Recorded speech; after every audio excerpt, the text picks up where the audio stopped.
Okay guys, now I will show you signal generator or function generator. Okay, first on this device, okay, we have a frequency knob for adjust or control the value of the frequency. Okay, we have a signal type square, triangle and sinus wave. This is the range for the signal. The highest is 1 mega and the lower is 1 hertz. Okay, let's make a connection to the oscilloscope. Now I will use BNC to BNC connector.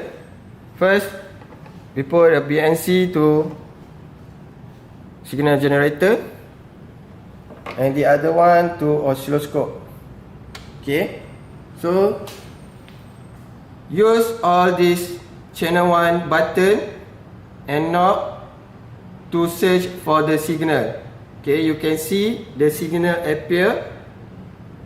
Okay, and we can measure the signal for frequency at 1 kHz, same as output from the signal generator 1 kHz.